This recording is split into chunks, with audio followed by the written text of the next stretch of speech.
ജോയ്സ് മേർ മിനിസ്ട്രീസിന്റെ സുഹൃത്തുക്കളും പാർട്ട്നേഴ്സുമാണ് ഈ പ്രോഗ്രാമിന്റെ ചിലവുകൾ വഹിക്കുന്നത്.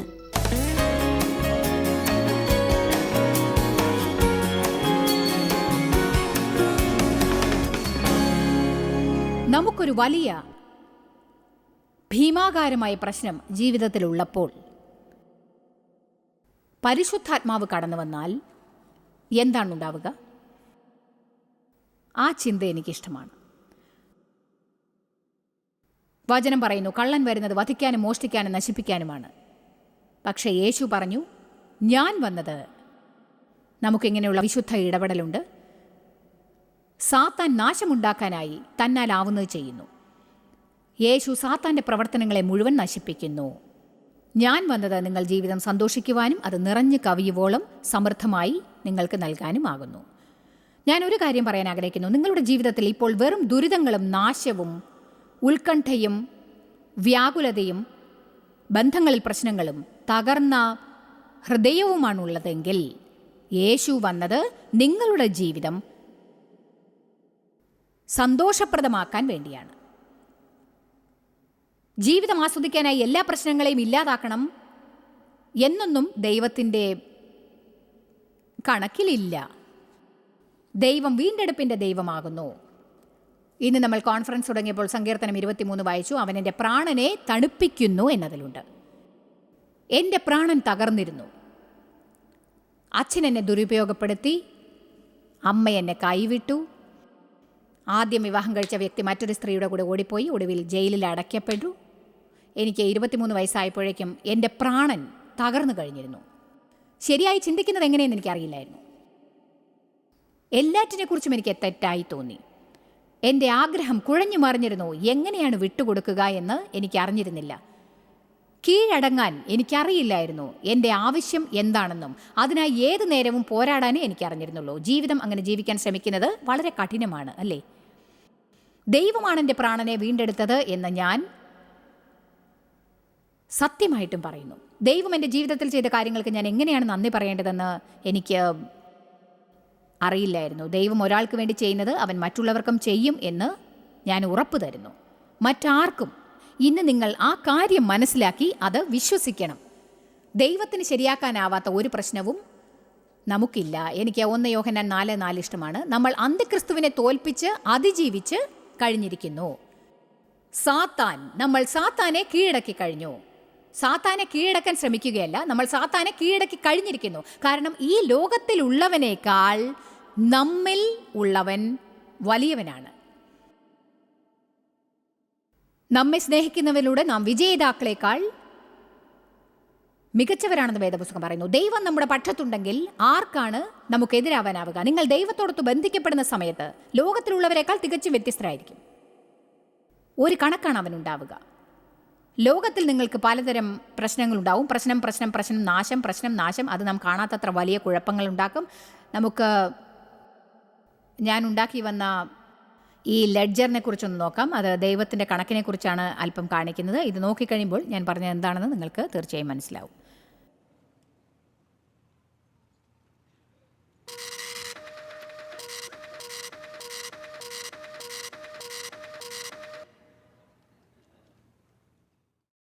നമുക്ക് ഈ പ്രശ്നങ്ങളെല്ലാം ഉണ്ട്.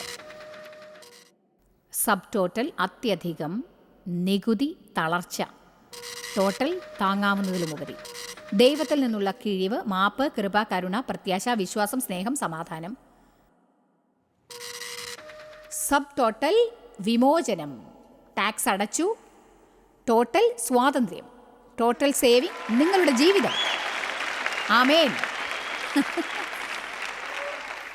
ഞാൻ അതിനെക്കുറിച്ച് ചിന്തിക്കുകയായിരുന്നു. എന്നറിയാമോ, ദൈവം നിങ്ങളോടൊത്ത് ബന്ധിക്കപ്പെടുമ്പോൾ കണക്കുകൾ മാറും. വേദപുസ്തകത്തിൽ ഇങ്ങനെ പറയുന്ന ചൊല്ല് എനിക്കിഷ്ടമാണ്. വേദപുസ്തകം പറയുന്നു, പക്ഷേ ദൈവം, കാരണം നിങ്ങൾ ഒരു കാര്യം അറിയണമേ, എന്ത് നടന്നാലും ദൈവം ഇടപെടുമ്പോൾ, പരിശുദ്ധാത്മാവ് ഇടപെടുമ്പോൾ, നിങ്ങൾ അവൻ്റെ ഇടപെടലിന് കീഴ്പ്പെടുമ്പോൾ, നിങ്ങൾ അവന് കീഴടങ്ങുന്ന സമയത്ത് എല്ലാ കാര്യങ്ങളും മാറുന്നതാണ്. അപ്പോസ്തലപ്രവൃത്തി 7:9, ആ വചനം ഞങ്ങൾ സ്ക്രീനിൽ ഇടാൻ പോവുകയാണ്. അപ്പോസ്തലപ്രവൃത്തി 7:9. യാക്കോബിൻ്റെ മക്കൾ അസൂയയും പകയും ഈർഷ്യയും മൂത്ത് യോസെഫിനെ മിസ്രയീമിൽ അടിമയായി വിറ്റു എന്നതിൽ പറയുന്നു. പക്ഷേ ദൈവം, എല്ലാവരും പറയൂ, പക്ഷേ ദൈവം, നിങ്ങൾ ഇത് കണ്ടോ, കുടുംബത്തിലെ ഇളയവൻ, മറ്റുള്ളവർക്ക് അവനോട് അസൂയ തോന്നി. അതിന് കാരണം അവൻ അപ്പൻ്റെ ഓമനയായിരുന്നു. അതിനർത്ഥം അപ്പൻ മറ്റു മക്കളെക്കാൾ കൂടുതൽ അവനെ സ്നേഹിച്ചു എന്നല്ല എന്നെനിക്ക് തോന്നുന്നു. പക്ഷേ അവൻ കുഞ്ഞായിരുന്നു. അവന് മറ്റുള്ള മക്കളെക്കാൾ ഒരല്പം സ്നേഹം കൂടുതൽ കിട്ടിയിരിക്കാം. അതുപോലെ മറ്റുള്ളവരെക്കാൾ ചില സാധനങ്ങൾ കൂടുതൽ കിട്ടിയിരിക്കാം. നിങ്ങൾ വീട്ടിലെ ഇളയ സന്തതിയാണെങ്കിൽ മറ്റു കുട്ടികൾക്കിടയിൽ വളർന്ന് നിങ്ങൾ ഇത് കേട്ടിട്ടുണ്ടായിരിക്കും, അത് നിനക്കാണെല്ലാം കിട്ടിയത്, ഞങ്ങളെല്ലാത്തിലും ജോലി ചെയ്യേണ്ടി വരുന്നു, നിനക്കെല്ലാം പ്ലേറ്റിൽ കയ്യിൽ കൊണ്ടുവന്ന് തരുന്നുണ്ടല്ലോ. ആമേൻ.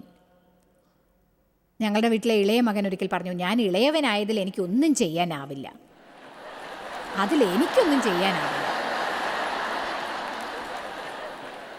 യോസെഫ് അങ്ങനെയായിരുന്നു. അവൻ ഏറ്റവും ഇളയ സന്തതിയായിരുന്നു. അപ്പൻ അവനൊരു ഭംഗിയുള്ള അങ്കി നൽകി. അവനത് ഉടുത്തു. ഞാൻ പറയട്ടെ, അത് അവൻ്റെ സഹോദരന്മാരെ ദേഷ്യം പിടിപ്പിച്ചു. അവർ കോപം കൊണ്ട് ഭ്രാന്തരായി. പക നിറഞ്ഞത് കാരണം അവർ അവനെ എടുത്ത് അടിമ വ്യാപാരികൾക്ക് വിറ്റു. എന്നിട്ട് അവനെ ഏതോ വന്യമൃഗങ്ങൾ കൊന്നു എന്ന് അപ്പനോട് പറഞ്ഞു. അവർ അവൻ്റെ ചോര അങ്കിയിൽ പുരട്ടി അത് കാണിച്ചു കൊടുത്തു. പക്ഷെ ദൈവം, അവൻ്റെ കണ്ണ് യോസെഫിലായിരുന്നു.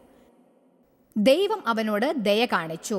യോസെഫിൻ്റെ അടുത്ത് ദൈവം ദയ കാണിക്കുകയുണ്ടായി. ദൈവം നമ്മോട് ദയ കാണിക്കുമ്പോൾ എന്തെല്ലാം അത്ഭുതങ്ങൾ നടക്കുമെന്നറിയാമോ? ദിവസവും നിങ്ങൾ ഏറ്റുപറഞ്ഞ് പ്രാർത്ഥിച്ച് പറയണം, ഞാൻ പോകുന്നിടത്തെല്ലാം ദൈവം കൃപ നൽകുന്നു എന്ന്. ഞാൻ ഒന്ന് പറയട്ടെ, നിങ്ങൾ അങ്ങനെ പ്രാർത്ഥിക്കുമ്പോൾ നിങ്ങൾ അത്ഭുതം കൊണ്ട് വാ പൊളിക്കുന്ന വിധത്തിൽ വാതിലുകൾ തുറന്നു തരാൻ ദൈവത്തിന് സാധിക്കുന്നതായിരിക്കും. നിങ്ങളെ അത് അത്ഭുതപ്പെടുത്തും. എൻ്റെ മകൻ കഴിഞ്ഞ ആഴ്ച പറഞ്ഞു, നമുക്ക് കൃപ നൽകപ്പെട്ടിരിക്കുന്നു. ഇപ്പോൾ ഇന്ത്യയിൽ ഒരു വലിയ അധികാരവും പദവിയും ഒക്കെയുള്ള സ്ഥാനത്തിരിക്കുന്ന ഒരു സ്ത്രീക്ക് എന്നെ വളരെയധികം ഇഷ്ടപ്പെട്ടിരിക്കുന്നു. അവർ ഇന്ത്യയിലെ സർക്കാരിന് സ്വന്തമായ 1-ാം സ്ഥാനത്ത് നിൽക്കുന്ന നാഷണൽ ടെലിവിഷൻ സ്റ്റേഷനിൽ ഞങ്ങൾക്ക് ഒരു ടൈം അലോട്ട് ചെയ്ത് തന്നിരിക്കുന്നു. ഇന്ത്യയിൽ ഞങ്ങൾക്ക് പല സ്റ്റേഷനുകളുമുണ്ട്. ധാരാളം സ്ഥലങ്ങൾ ഞങ്ങൾ കവർ ചെയ്തിട്ടുണ്ട്. പക്ഷേ ഈ സ്റ്റേഷനിൽ കയറി കഴിഞ്ഞാൽ അത് ഉടനെ ഞങ്ങളെ കേൾക്കുന്ന പ്രേക്ഷകരുടെ എണ്ണം ഇരട്ടിയാക്കി തീർക്കുന്നു.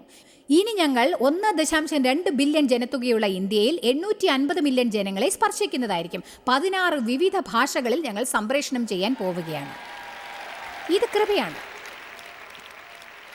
ഞാനൊരു കാര്യം പറയട്ടെ, മിസൂറിയിലെ ഫെന്റനിലെ ഒരു സ്ത്രീ 30 വർഷം മുൻപ് സുബുദ്ധി ഇല്ലാതിരുന്നിട്ടും ഇന്ന് ഇന്ത്യ മുഴുവനും സുവിശേഷം പ്രചരിപ്പിച്ചുകൊണ്ടിരിക്കുന്നു.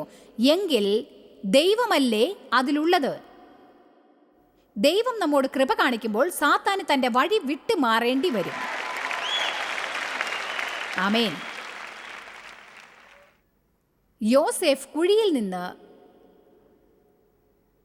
പുറത്തു വന്ന് രാജകൊട്ടാരത്തിൽ എത്തിച്ചേർന്നു.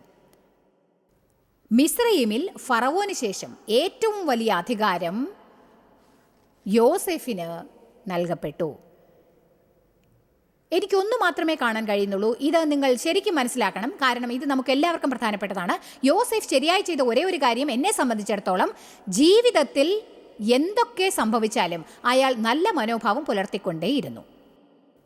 ഞാൻ പറഞ്ഞത് നിങ്ങൾക്ക് മനസ്സിലായോ? അയാൾ ഒരു കാര്യം മാത്രം ചെയ്തു, ജീവിതത്തിൽ എന്തൊക്കെ സംഭവിച്ചാലും നല്ല മനോഭാവം പുലർത്തിക്കൊണ്ടേയിരുന്നു. തൻ്റെ ജീവിതത്തിൽ പലതും സംഭവിച്ചിട്ടും അയാൾ നല്ല മനോഭാവം തന്നെ പുലർത്തിക്കൊണ്ടിരുന്നു എന്നാണ് ഞാൻ പറഞ്ഞത്.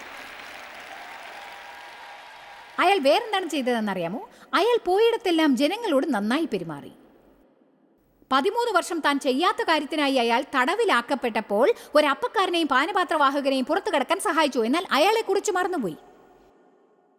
ഞാനൊന്ന് പറയട്ടെ, നിങ്ങളുടെ ജീവിതത്തിൽ പ്രശ്നങ്ങളുണ്ടെങ്കിൽ നിങ്ങൾക്ക് ചെയ്യാവുന്ന ഏറ്റവും നല്ല കാര്യം നല്ല മനോഭാവം പുലർത്തുക, കഴിയുന്നത്ര എല്ലാവരോടും നന്നായി പെരുമാറുക. ഈ 2 കാര്യങ്ങളും ചെയ്താൽ സാത്താന് നിങ്ങളെ ബന്ധനത്തിലാക്കാൻ സാധിക്കുകയില്ല.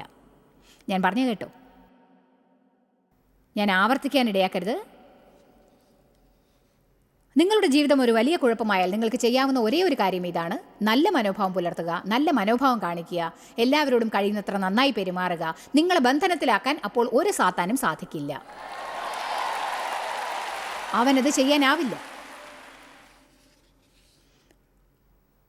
ദാനിയേലിൻ്റെ കൂട്ടുകാരുടെ കഥ എനിക്കിഷ്ടമാണ്. ശദ്രക്, മേശക്, അബ്ദേനഗോ. എൻ്റെ ദൈവമേ, ഈ കഥ പ്രസംഗിക്കാനായി ഞാൻ ബൈബിൾ വായിക്കുമ്പോഴൊക്കെ വളരെ ആവശ്യം തോന്നാറുണ്ട്. അത് തികച്ചും വളരെയധികം അത്ഭുതകരമാണ്. നിങ്ങൾ എന്നോട് ക്ഷമിച്ചേ പറ്റൂ. അതിനെക്കുറിച്ച് ഒരു നിമിഷം ഞാൻ പറയാൻ പോവുകയാണ്. ആദ്യമായി ഒരു വ്യക്തിയെക്കുറിച്ച് അവൻ്റെ കൂട്ടുകാരെ കൊണ്ട് നമുക്ക് മനസ്സിലാക്കാൻ സാധിക്കും. ദാനിയേലിന് നല്ല കൂട്ടുകാരുണ്ടായിരുന്നു. അവർ സത്യസന്ധന്മാരായിരുന്നു, വാക്ക് പാലിക്കുന്നവരായിരുന്നു. അവരെന്തെങ്കിലും ചെയ്യും എന്ന് പറഞ്ഞാൽ അത് ചെയ്തു കൊടുത്തിരിക്കും. എന്തെങ്കിലും പ്രശ്നമുണ്ടായാൽ പോലും ശരിയായതേ ചെയ്യൂ എന്ന് മനസ്സിൽ ഉറപ്പിച്ചിട്ടുണ്ടായിരുന്നു. ഇന്ന് നമ്മുടെ സമൂഹത്തിൽ അങ്ങനെയുള്ളവരുണ്ടായിരുന്നെങ്കിൽ വളരെ നന്നായിരുന്നു, അല്ലേ? ദാനിയേൽ 3 ആദ്യത്തെ ചില വാക്യങ്ങൾ ഞാൻ 1 മിനിറ്റ് കൊണ്ട് ഇത് പറഞ്ഞു തീർക്കാം.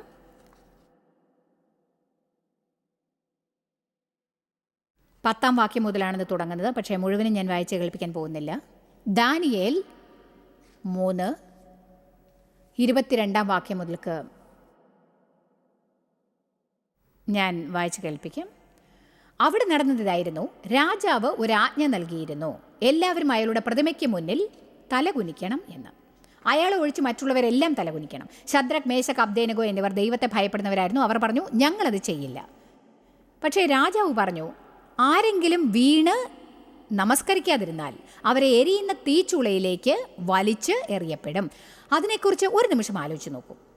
ആളിക്കത്തുന്ന തീച്ചുള ഒരു വശത്ത്, അതിൽ വലിച്ചെറിയപ്പെടാതിരിക്കണമെങ്കിൽ പ്രതിമയ്ക്ക് മുന്നിൽ നമസ്കരിക്കണം. ഇതിനെക്കുറിച്ച് ചിന്തിക്കാൻ എനിക്കിഷ്ടമാണ്. അവരെപ്പോലെ നമ്മളും ഉയർന്നവരായിരുന്നെങ്കിൽ ഇനി എന്താണ് സംഭവിച്ചതെന്ന് നമുക്ക് നോക്കാം. അതുകൊണ്ട് രാജാവ് ഒരാജ്ഞ പുറപ്പെടുവിച്ചു. നമുക്ക് 22 മുതൽ വായിക്കാം. രാജകൽപ്പന കർശനമായിരിക്കെ കൊണ്ടും ചൂള അത്യന്തം ചൂടായിരിക്കെ കൊണ്ടും ശദ്രക്കിനെയും മേശക്കിനെയും അബ്ദേനഗോവയും എടുത്തുകൊണ്ടുപോയ പുരുഷന്മാരെ അഗ്നിജ്വാല ദഹിപ്പിച്ചു. ശദ്രക്, മേശക്, അബ്ദേനഗോ എന്നീ 3 പുരുഷന്മാരോ ബന്ധിക്കപ്പെട്ടവരായി എരിയുന്ന തീച്ചൂളയിൽ വീണു. നെബൂഖദ്നേസർ രാജാവ് ഭ്രമിച്ചു. വേഗത്തിൽ എഴുന്നേറ്റ് തൻ്റെ മന്ത്രിമാരോട്, നമ്മൾ 3 പുരുഷന്മാരെ അല്ലയോ ബന്ധിച്ച് തീയിലിട്ടത് എന്ന് ചോദിച്ചതിന് അവർ, അത് സത്യമാണ് രാജാവേ എന്ന് രാജാവിനോട് ഉണർത്തിച്ചു. അതിനവൻ, 4 പുരുഷന്മാർ കെട്ടഴിഞ്ഞ് തീയിൽ നടക്കുന്നത് ഞാൻ കാണുന്നു എന്ന് പറഞ്ഞു. അവർക്കൊരു കേടും തട്ടിയിട്ടില്ല. 4-മത്തവന്റെ രൂപം ഒരു ദൈവപുത്രനോട് ഒത്തിരിക്കുന്നു എന്ന് കൽപ്പിച്ചു. പക്ഷേ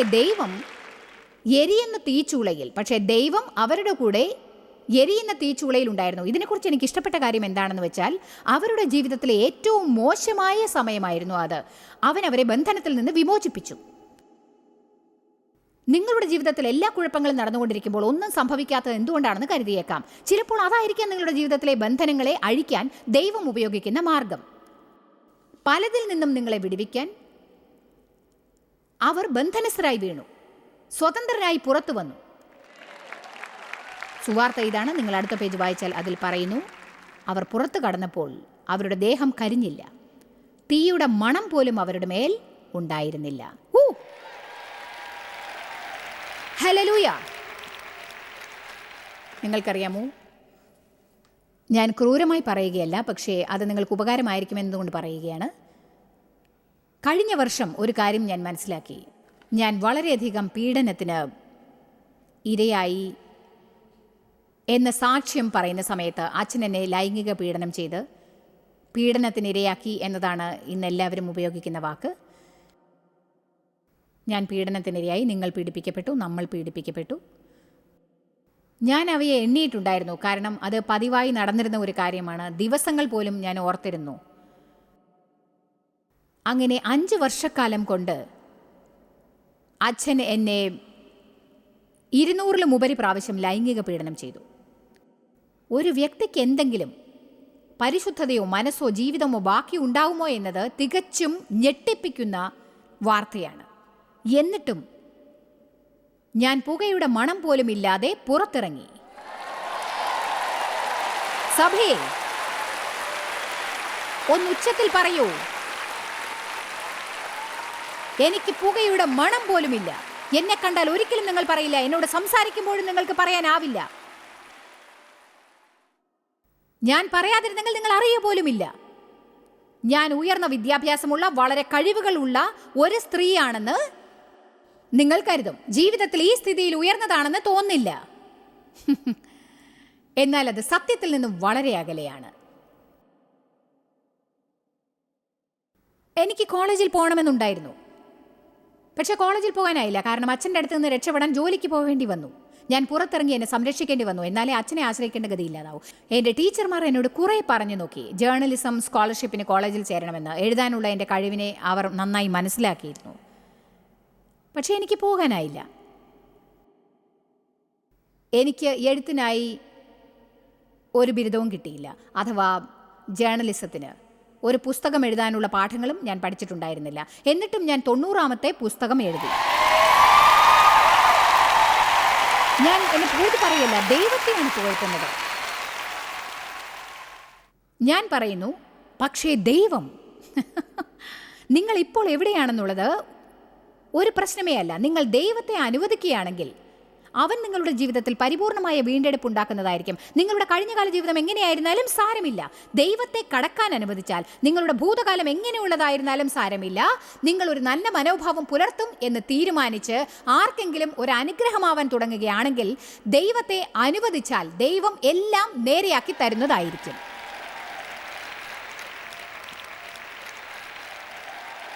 ഈ മുറിയിൽ മുഴുവനും കഥകൾ നിറഞ്ഞിട്ടുണ്ട്.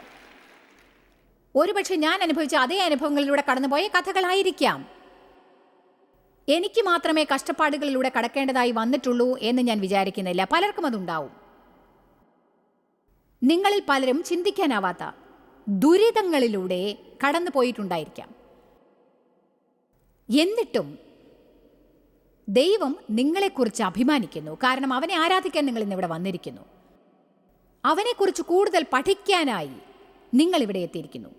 വേദനിക്കപ്പെട്ട എത്രയോ ജനങ്ങൾ ലോകമെങ്ങും കുടിച്ചും ലഹരി മരുന്നുകൾ ഉപയോഗിച്ചും തെറ്റായ കാര്യങ്ങൾ എന്തൊക്കെയുണ്ടോ അവയെല്ലാം ചെയ്തുകൊണ്ടിരിക്കുന്നു.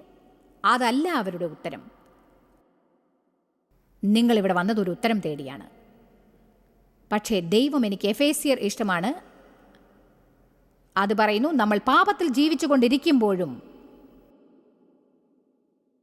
ദൈവം തൻ്റെ പുത്രനെ നമുക്ക് വേണ്ടി മരിക്കാനായി അയച്ചു. പക്ഷേ ദൈവം നിങ്ങളുടെ ജീവിതത്തിലെ പാപത്തിൻ്റെയും ദുരിതത്തിൻ്റെയും ചക്രത്തിൽ കടന്നു വന്നു. വെളിച്ചം ഇരുളിലേക്ക് പ്രകാശിച്ചു. മരണത്തിൻ്റെ അനുഭവത്തിലേക്ക് ജീവൻ കടന്നു വന്നു. ദൈവം പ്രത്യക്ഷനാവുമ്പോൾ ഒന്നും ഒരു പ്രശ്നമായി തോന്നില്ല. ദൈവം ഇടയ്ക്ക് കയറുമ്പോൾ എന്തായിരിക്കും സംഭവിക്കുക? ദൈവത്തെ സേവിക്കാത്ത ഒരാളെ വിവാഹം കഴിച്ച നിങ്ങളിൽ ചിലർക്ക് ഒരല്പം പ്രോത്സാഹനം ലഭിച്ചാൽ എങ്ങനെ ഉണ്ടാവും? നമുക്ക് 1 മിനിറ്റ് പൗലിനെ ഓർക്കാം. അദ്ദേഹം ക്രിസ്ത്യാനികളെ വധിക്കാനും അവരെ പീഡിപ്പിക്കാനും വേണ്ടി രണ്ടും കൽപ്പിച്ചിറങ്ങിയവനാണ്. സ്തേഫാനോസിനെ കല്ലെറിഞ്ഞപ്പോൾ അവൻ അവിടെ ഉണ്ടായിരുന്നു. അത് ആസ്വദിച്ചിരുന്നു. അവനൊരു ദൈവഭക്തനായിരുന്നു. അവൻ അഹങ്കാരം ഒരു പ്രശ്നമായിരുന്നു. അവൻ ചെയ്ത എല്ലാറ്റിലും അഹങ്കരിച്ചിട്ടുണ്ടായിരുന്നു. അയാൾക്ക് സമൂഹത്തിലും മതസംഘങ്ങളിലും വിലയും നിലയും ഉണ്ടായിരുന്നു. അവൻ കുതിരപ്പുറത്ത് സഞ്ചരിച്ചു കൊണ്ടിരുന്നു. അങ്ങനെയായിരുന്നു അവർ യാത്ര ചെയ്തിരുന്നത്. അവൻ ഒരു പട്ടണത്തിൽ നിന്ന് മറ്റൊരു പട്ടണത്തിലേക്ക് പോകുമ്പോൾ പെട്ടെന്ന് ദൈവം പ്രത്യക്ഷപ്പെട്ടു. അവനെ കുതിരയിൽ നിന്ന് താഴെയിട്ടു. അവനെ കുരുടനാക്കി. അവനോട് സംസാരിച്ചു. നിങ്ങൾ സ്നേഹിക്കുന്ന ഒരാൾക്ക് വേണ്ടി പ്രാർത്ഥിച്ചു കൊണ്ടിരുന്നാൽ എന്താണ് സംഭവിക്കുക എന്ന് നിങ്ങൾക്ക് മനസ്സിലാക്കാൻ സാധിക്കുകയില്ല. കാരണം ഞാൻ ഒന്ന് പറയട്ടെ, അവർ എത്ര ദുഷ്ടന്മാരും നീചന്മാരുമായിരുന്നാലും ദൈവത്തെ എത്ര തന്നെ എതിർത്താലും ദൈവം പ്രത്യക്ഷപ്പെട്ടാൽ വിശുദ്ധ ഇടപെടൽ അവരുടെ ജീവിതത്തിലെ കാര്യങ്ങളെ മാറ്റും. അത് വേഗം തന്നെ സംഭവിക്കും. ആമേൻ. പക്ഷേ ദൈവം, എൻ്റെ ഓഫീസിലുള്ളവർ ഈയിടെ പറഞ്ഞു, ഓഫീസിലേക്ക് വരുന്ന പ്രെയർ റിക്വസ്റ്റുകളിൽ പലതും തങ്ങളുടെ പ്രിയപ്പെട്ടവർക്ക് വേണ്ടിയുള്ളതാണ് എന്ന്. മക്കൾക്ക് വേണ്ടി ഹൃദയം തകർന്ന എത്രയോ പേരുണ്ട് എന്നെനിക്ക് തോന്നുന്നു. തങ്ങൾ വിവാഹം കഴിച്ചവർക്കും അമ്മമാർക്കും അച്ഛന്മാർക്കും സഹോദരി സഹോദരന്മാർക്കും സുഹൃത്തുക്കൾക്കും. ദൈവത്തിൽ നിങ്ങൾക്ക് എന്താണ് ഉണ്ടാവുക എന്നറിയുമ്പോൾ ജനങ്ങൾ ദുരിതങ്ങളിലൂടെ ജീവിക്കുമ്പോൾ അവരെ കരകയറാൻ കഴിയാതിരിക്കുന്നത് ഹൃദയം തകർക്കും. എന്നാൽ ഞാൻ ഒരു കാര്യം പറയട്ടെ, ദൈവത്തിന് സാധിക്കും. ദൈവത്തിന് സാധിക്കും. വിശുദ്ധ ഇടപെടലിനായി പ്രാർത്ഥിക്കൂ. ദൈവം അവരുടെ ജീവിതത്തിൽ വിശുദ്ധ ഇടപെടൽ കൊണ്ടുവരും. നിങ്ങൾക്ക് ചെയ്യാവുന്നത് മാത്രം നിങ്ങൾ ചെയ്യുക. ഇനി 2 കൊരിന്ത്യർ 7:5-6, 2 കൊരിന്ത്യർ 7-ാം അധ്യായം 5-ാം വാക്യം 6-ാം വാക്യം. ഞങ്ങൾ മക്കദോന്യയിലെത്തിയ ശേഷവും ഞങ്ങളുടെ ജഡത്തിനൊട്ടും സുഖമല്ല. ഇനി ഇത് നോക്കൂ. എല്ലാ വിധത്തിലും കഷ്ടമത്രേ ഉണ്ടായത്. പുറത്ത് യുദ്ധം, അകത്ത് ഭയം. എങ്കിലും ഇളയവരെ ആശ്വസിപ്പിക്കുന്ന ഭയത്തിൽ നിന്ന് ആശ്വസിപ്പിക്കുന്ന ദൈവം. ഭയത്തിൽ നിന്നും. പക്ഷേ ദൈവം, എനിക്കിത് ഇഷ്ടപ്പെട്ടു, ഞാൻ പറയട്ടെ, ഇത് പ്രകാരം നടന്നാൽ എനിക്ക് നിങ്ങളെ നയിക്കാനാവും. പക്ഷേ ദൈവം, എളിയവരെ ആശ്വസിപ്പിക്കുന്ന, പ്രോത്സാഹിപ്പിക്കുന്ന, സന്തോഷിപ്പിക്കുന്ന ദൈവം, മുങ്ങിത്താഴുന്നവരെയും നിരാശയിലാണ്ടിരിക്കുന്നവരെയും പ്രോത്സാഹിപ്പിച്ച് പുഞ്ചിരിപ്പിക്കുന്ന ദൈവം തീത്തോസിൻ്റെ വരവിനാൽ ഞങ്ങളെ ആശ്വസിപ്പിച്ചു. അവർ നിരാശരായിരുന്നു, മുങ്ങിത്താഴുകയായിരുന്നു, ഭയന്നവരായിരുന്നു, നടുക്കത്തിലായിരുന്നു, അവർ നിരുത്സാഹിതരായിരുന്നു. പക്ഷേ ദൈവം, നിങ്ങൾക്കറിയാമോ, നമുക്ക് പ്രോത്സാഹനം ആവശ്യമുള്ളപ്പോൾ ജനങ്ങൾ നമ്മെ ഉത്സാഹപ്പെടുത്താത്തതിന് അവരോട് ദേഷ്യപ്പെടാൻ പാടില്ല. വർഷങ്ങളോളം ഞാൻ അങ്ങനെ ചെയ്തിരുന്നു. എനിക്ക് പ്രോത്സാഹനം ആവശ്യമായിരുന്നു. നിങ്ങളെ പ്രോത്സാഹിപ്പിക്കണമെന്ന് ജനങ്ങൾ എപ്പോഴും അറിഞ്ഞില്ലെന്ന് വരാം, അവർ പ്രോത്സാഹിപ്പിച്ചില്ലെന്നും വരാം. അതുമാത്രമല്ല, അവർ സ്വയം ആരുടെയെങ്കിലും പ്രോത്സാഹനത്തിനായി കാത്തിരിക്കുന്നവരായിരിക്കാം. ആരെങ്കിലും ഞായറാഴ്ച രാവിലെ പള്ളിയിൽ നിങ്ങളെ കണ്ട് ചിരിച്ചുകൊണ്ട് പ്രൈസ് ദ ലോർഡ് എന്ന് പറഞ്ഞാൽ അവർക്ക് യാതൊരു പ്രശ്നവും ഇല്ല എന്നർത്ഥമല്ല. ഞാൻ എൻ്റെ ദേവാലയ മുഖവും കൊണ്ട് ഓരോ ആഴ്ചയും പള്ളിയിലേക്ക് പോയിരുന്നു. വർഷങ്ങളോളം അങ്ങനെയായിരുന്നു. സ്വോത്രം ദൈവമേ, ദൈവത്തിന് മഹത്വം, നന്ദി യേശുവേ, ആമേൻ ആമേൻ ആമേൻ. എന്നിട്ട് കാറിൽ കയറി വീട് വരെ ദൈവനോട് വഴക്കിട്ടുകൊണ്ടിരിക്കും. അതെങ്ങനെ പ്രവർത്തിക്കുമെന്ന് എനിക്കറിയാം. ഞാൻ ദൈവത്തിങ്കിലേക്ക് ചെല്ലാൻ പഠിച്ചു. ദൈവമേ, എനിക്ക് പ്രോത്സാഹനം തരണേ, എന്നെ ഉത്സാഹിപ്പിക്കണം. എനിക്ക് ആവശ്യമുള്ളപ്പോഴൊക്കെ അതുമായി ദൈവത്തിങ്കിലേക്ക് പോവാം. അവനത് അമാനുഷികമായി നമുക്ക് നൽകും, അല്ലെങ്കിൽ മറ്റൊരാളോട് അത് കൊടുത്തയക്കും. പക്ഷേ എനിക്ക് ആവശ്യമുള്ള കാര്യങ്ങൾ തരാത്തതിന് ഡേവിനോടും എൻ്റെ കൂട്ടുകാരോടും ഇവരോടും അവരോടുമൊക്കെ ദേഷ്യപ്പെടുന്നത് കൊണ്ട് എൻ്റെ പ്രശ്നങ്ങൾ രൂക്ഷമാവുകയേ ഉള്ളൂ എന്ന് ഞാൻ മനസ്സിലാക്കി. നമ്മുടെ ആവശ്യങ്ങൾ നിറവേറാൻ ജനങ്ങളെ നോക്കുന്നത് നിർത്തി ദൈവത്തിങ്കിലേക്ക് നോക്കാൻ പഠിക്കുക. അവൻ നമ്മുടെ ആവശ്യങ്ങൾ നിറവേറ്റും, പലപ്പോഴും മറ്റുള്ളവരിലൂടെ. പക്ഷേ ദൈവത്തിങ്കിലേക്ക് പോകാതെ നമ്മൾ ജനങ്ങളുടെ അടുത്ത് പോയാൽ അത് ദൈവത്തെ കോപിപ്പിക്കും. ഇതിന്നാരെയോ സ്വതന്ത്രരാക്കാൻ പറ്റിയ സന്ദേശമാണ്. നിങ്ങൾക്കിനി നേരെ വീട്ടിലേക്ക് പോകാം. അവിടെ എത്തിയാൽ നിങ്ങൾക്ക് വേണ്ടത് കിട്ടിയിട്ടുണ്ടാവും. കാരണം നിങ്ങളിൽ ചിലർ എപ്പോഴും ആരോടെങ്കിലും ദേഷ്യപ്പെട്ടുകൊണ്ടേയിരിക്കും. അതിന് കാരണം നിങ്ങൾ ആഗ്രഹിച്ചതുപോലെ അവർ നിങ്ങളെ സന്തോഷിപ്പിച്ചുകൊണ്ടിരിക്കുന്നില്ല എന്നതാണ്. നിങ്ങളുടെ സന്തോഷത്തിന് മറ്റുള്ളവരെ ചുമതലപ്പെടുത്തുന്നത് അവസാനിപ്പിക്കുക. എന്നിട്ട് കഷ്ടത്തിലും സന്തോഷത്തോടെ ഇരിക്കാൻ പഠിക്കുക. ആമേൻ. പക്ഷേ ദൈവഹിതപ്രകാരം നടന്നതിന് അപ്പോസ്തലന്മാർ തടവിലായി. പക്ഷേ ദൈവം ദൂതന്മാരെ അയച്ച് തടവറ വാതിൽ തുറന്നു. നമ്മൾ ദൈവത്തെ സേവിക്കുമ്പോൾ എപ്പോഴും കഷ്ടപ്പാടുകൾ അനുഗ്രഹവുമായി കൂടിച്ചേർന്നിരിക്കും. നമ്മൾ ശരിയായത് ചെയ്തിട്ടും ശരിയായ ഫലം കിട്ടാതിരിക്കുന്നത് വളരെ കഠിനമായിരിക്കും. ശദ്രക്, മേശക്, അബ്ദേനഗോ എന്നിവർ തീച്ചൂളയിലായിരുന്നു. തീച്ചൂളയുടെ ചൂട് വർദ്ധിപ്പിച്ചു. അവർ അതിൽ കടന്നതിനേക്കാൾ ചൂട് കൂടി. കാര്യങ്ങൾക്ക് ആദ്യം തന്നെ ചൂട് പിടിച്ചിട്ടുണ്ടായിരുന്നു. കാരണം അവർ നമസ്കരിക്കാൻ ഒരുക്കമല്ലായിരുന്നു. കാരണം അത് ശരിയല്ലെന്ന് അവർക്കറിയാം. വേദപുസ്തകം പറയുന്നു, രാജാവ് തീച്ചൂളയുടെ ചൂട് 7 മടങ്ങ് വർദ്ധിപ്പിക്കാൻ ആജ്ഞാപിച്ചു എന്ന്. എൻ്റെ ജീവിതത്തിൽ പലപ്പോഴും അത്ര സന്ദർഭങ്ങൾ ഉണ്ടായിരുന്നു. ഞാൻ ശരിയായ കാര്യം ചെയ്തപ്പോഴും ഞാൻ കരുതി എനിക്ക് മാത്രമേ പ്രശ്നങ്ങളുള്ളൂ എന്ന്. അങ്ങനെയുള്ള സന്ദർഭങ്ങളിൽ നിങ്ങൾ എന്താണ് ചെയ്യേണ്ടത്? ദൈവത്തെ വിശ്വസിച്ചുകൊണ്ടിരിക്കൂ. അവൻ്റെ കൈ നിങ്ങളുടെ മേലുണ്ട്. അവൻ എന്താണ് ചെയ്യുന്നത് എന്ന് അവനറിയാം. നിങ്ങൾക്ക് ആവശ്യമുള്ള മുന്നേറ്റം അവൻ നൽകുന്നതിന് മുൻപ് അവന് ചില കാര്യങ്ങൾ നടത്തേണ്ടതായിട്ടുണ്ടായിരിക്കാം. നിങ്ങൾ വിശ്വസിച്ചാലും ഇല്ലെങ്കിലും ദൈവം നിങ്ങളുടെ ജീവിതത്തിലെ ബന്ധനങ്ങളെ അറുക്കാനായി തീച്ചൂള ഉപയോഗിക്കും. എല്ലാം എളുപ്പമായിരുന്നാൽ നമ്മൾ വളരുകയില്ല. നിങ്ങളുടെ പ്രോത്സാഹനത്തിന് വളരെയധികം നന്ദി. അവർ തീച്ചൂളയിൽ അഴിക്കപ്പെട്ടവരായിരുന്നു. അവരുടെ ബന്ധനങ്ങൾ തീച്ചൂളയിൽ വെച്ച് അഴിക്കപ്പെട്ടു. ഞാൻ പറയുന്നത് ഇവിടെ ആരെങ്കിലും ശ്രദ്ധിച്ച് കേൾക്കുന്നുണ്ടോ?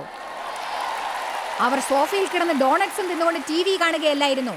അവർ തീച്ചൂളയിൽ അഴിക്കപ്പെട്ടു. അവർ മാളിൽ ഷോപ്പിംഗ് ചെയ്യുകയല്ലായിരുന്നു. അവർ തീച്ചൂളയിൽ ബന്ധന വിമുക്തരായി.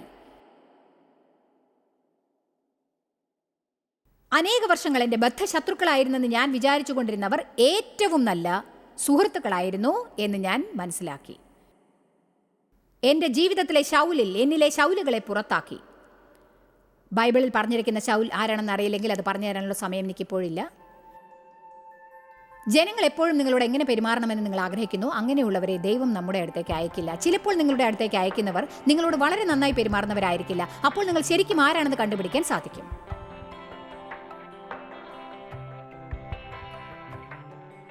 നമ്മൾ എന്തിലൂടെ കടന്നു പോകുന്നുണ്ടെങ്കിലും ദൈവത്തിന് നമ്മെക്കുറിച്ചൊരു പ്ലാനുണ്ട്. അത് നമുക്ക് ചിന്തിക്കാവുന്നതിനേക്കാൾ ഏറ്റവും മികച്ചതാണെന്ന് നിങ്ങൾ അറിഞ്ഞിരിക്കേണ്ടതാണ്. ദൈവത്തോട് നമ്മുടെ പ്രശ്നങ്ങളിലേക്ക് വിശുദ്ധ ഇടപെടലിനായി നാം പ്രാർത്ഥിക്കണം. ജോയ്സ് മേയറുടെ ശുശ്രൂഷാ കേന്ദ്രത്തിൽ നിങ്ങൾ അറിഞ്ഞതിനേക്കാൾ നിങ്ങൾ ഞങ്ങൾക്ക് വളരെ പ്രിയപ്പെട്ടവരാണ്. ലോകം മുഴുവൻ ഈ ശുശ്രൂഷാ കേന്ദ്രത്തെ നടത്താൻ സഹായിച്ചതിൽ എല്ലാവർക്കും വളരെ നന്ദി. നമ്മൾ ഒരുമിച്ച് വിശക്കുന്നവർക്ക് ആഹാരം കൊടുക്കുന്നു, പാവപ്പെട്ടവർക്ക് വസ്ത്രങ്ങൾ കൊടുക്കുന്നു, എല്ലാ ദേശത്തേക്കും സന്ദേശങ്ങൾ അറിയിക്കുന്നു. ഞങ്ങൾ നിങ്ങളോട് അപേക്ഷിക്കുകയാണ്, ഞങ്ങളോട് ബന്ധപ്പെടുക joycemeyer.org. നിങ്ങളുടെ പ്രാർത്ഥനകളും അപേക്ഷകളും പകർന്നുകൊള്ളാൻ, അതിനെപ്പറ്റി കൂടുതൽ അറിയുവാൻ, ജോയ്സിന്റെ പൊതുയോഗ വിവരപ്പട്ടിക ലോകം മുഴുവൻ ക്രിസ്തുവിന്റെ സ്നേഹം പകരാൻ ഞങ്ങളോട് പങ്കുചേരുക. ജോയ്സ് മേയർ മിനിസ്ട്രീസിന്റെ സുഹൃത്തുക്കളും പാർട്ട്നേഴ്സുമാണ് ഈ പ്രോഗ്രാമിന്റെ ചിലവുകൾ വഹിക്കുന്നത്.